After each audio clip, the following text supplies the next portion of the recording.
Original copy ఆయన పెట్టుకుంటారట. Xerox copy ఇస్తే ముడ్డి కడుక్కోవడానికి కూడా తుడుచుకోవడానికి పనికిరాదు జిరాక్స్ కాపీ. మీ జుట్టు ఆయన పట్టుకొని లేయమంటే లేయాలా, కూర్చోమంటే కూర్చోవాలా. నమస్తే, నేను Chandana. Welcome to great Andhra big story. ఇది కేవలం రాజకీయ విమర్శ కాదు. అధికారంలోకి వచ్చిన కూటమి తన మాటలకి తానే విరుద్ధంగా నిలబడి ప్రజల ముందే తన విశ్వసనీయతను కోల్పోతున్న పాలనా వైఫల్య గాథ. ఎన్నికల ముందు వరకు టీడీపీ జనసేన కూటమి చేసిన ప్రధాన ప్రచారం ఏంటి? జగన్ విధానాలన్నీ ప్రజా వ్యతిరేకం, వ్యవస్థలపై దాడి, ప్రజల ఆస్తులపై కన్ను అన్నదే. ముఖ్యంగా land titling act, land resurvey, అప్పులు, ఇవన్నీ అప్పట్లో టీడీపీ చేసిన విమర్శలకు ప్రధాన ఆయుధాలు. కానీ అధికారంలోకి వచ్చిన 2 ఏళ్లలోనే అదే విధానాలను ఇప్పుడు గొప్ప సంస్కరణలుగా ప్రచారం చేయడం రాజకీయాల్లో అరుదైన బహిరంగ వైఖరి మార్పు కనిపిస్తోంది. ల్యాండ్ టైటిలింగ్ యాక్ట్ ను గుర్తు చేసుకుంటే చాలు. గతంలో టీడీపీ ఏమన్నది? ఇది భూ దోపిడీ చట్టం, రైతుల భూములు ప్రభుత్వం లాక్కుంటుంది, డాక్యుమెంట్ల పేరుతో భూముల్ని గాల్లో కలిపేస్తారు అని గ్రామాన తిరిగి భయపెట్టారు. ఆ చట్టాన్ని రద్దు చేస్తానని కూడా వాగ్దానం చేశారు. కానీ ఇప్పుడు అదే ల్యాండ్ టైటిలింగ్ యాక్ట్ ను భూ వివాదాలకు శాశ్వత పరిష్కారం, పెట్టుబడులకు భరోసా అంటూ గొప్పగా హైప్ చేస్తున్నారు. ఇది విధాన పరిపక్వత కాదు, ఇది రాజకీయ సౌకర్యవాదం. ఇదే కథ ల్యాండ్స్ రీసర్వే విషయంలోనూ. జగన్ ప్రభుత్వం రీసర్వే చేపడితే ఇది ప్రజలను వేధించడానికి, భూముల విలువలు తగ్గించడానికి, రిజిస్ట్రేషన్ మాఫియాకు దారితీయడానికి అని విమర్శించారు. ఇప్పుడు అదే రీసర్వేని డిజిటల్ ట్రాన్స్పరెన్సీ, ఖచ్చితమైన భూ హద్దులు అంటూ ప్రచారం చేస్తున్నారు.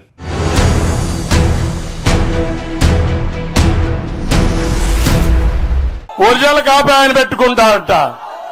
జిరాక్స్ కాపీ ఇస్తే ముడ్డి కడుక్కోవడానికి కూడా తుడుచుకోవడానికి పనికిరాదు జిరాక్స్ కాపీ. పనికొస్తున్న తమ్ముళ్ళు అడుగుతున్నా మిమ్మల్ని, నా భూమి నీ దగ్గర పెట్టుకుంటానంటావు, నీ హక్కు ఏముంది? నా భూమి నా పేరుతో ఉంది, దానికి ఒరిజినల్ లేకుండా డూప్లికేట్ ఇస్తానంటాడు. ఒప్పుకుంటారా మీరు? మరి అప్పట్లో చెప్పిన ఆరోపణలు అబద్ధమా, లేక ఇప్పటి మాటలే అబద్ధమా? ఈ ప్రశ్నకు కూటమి ఇప్పటి వరకు సమాధానం చెప్పలేదు. అప్పుల అంశం అయితే మరింత విడ్డూరం. గతంలో ప్రభుత్వ రుణాలు పెరుగుతున్నాయని, రాష్ట్రాన్ని అప్పుల ఊబిలోకి నెట్టారని తీవ్ర విమర్శలు చేశారు.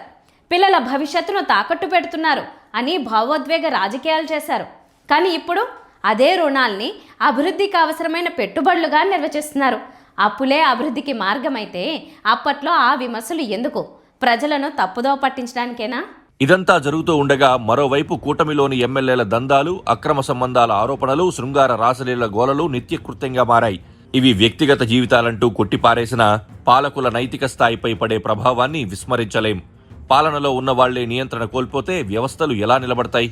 ఇక లడ్డూ వ్యవహారంలో జంతు కొవ్వుల ఆరోపణలతో మొదలైన రాజకీయ డ్రామా చివరకు దేవుణ్ణే రాజకీయ అవసరాలకు వాడుకునే స్థాయికి చేరింది. గతంలో ఇలాంటి అంశాలపై గలమెత్తిన నాయకులే ఇప్పుడు పవిత్రత, భక్తి పేరుతో ప్రజల భావోద్వేగాలను రెచ్చగొడుతున్నారు.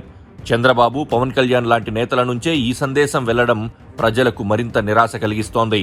దేవుడు ప్రజల విశ్వాసానికి ప్రతీక, రాజకీయ ప్రయోజనాలకు కాదు.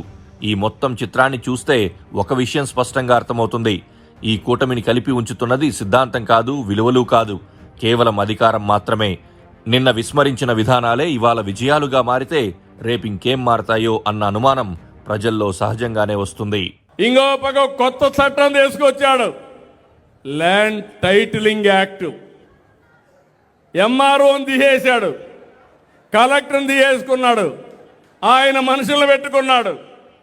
అంటే మీ ఆస్తి, మీ జుట్టు ఆయన పట్టుకొని లేయమంటే లేయాలా, కూర్చోమంటే కూర్చోవాలా. అంటే ఇది బ్లాక్ మెయిల్ చేయడమునా కాదా అని అడుగుతున్నా. జ్ఞాపకం ఉందా మీ అందరికీ? ల్యాండ్ టైటిలింగ్ యాక్ట్ జ్ఞాపకం ఉందా లేదా?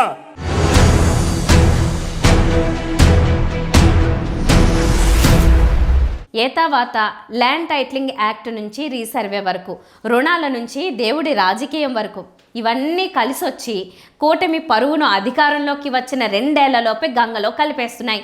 ఇంకా సమయం ఉంది. మాటలకు పనులకు మధ్య ఉన్న ఈ అంతరాన్ని సరిచేసుకుంటారా, లేక ప్రజలిచ్చిన అవకాశాన్ని రాజకీయ మోసాల పాఠ్య పుస్తకంగా మార్చేస్తారా? ఒకటి మాత్రం స్పష్టం, ప్రజలు గమనిస్తున్నారు, మర్చిపోవడం లేదు. ఇది వాటి బిగ్ స్టోరీ. మరిన్ని టాపిక్స్తో కలుద్దాం. నమస్తే.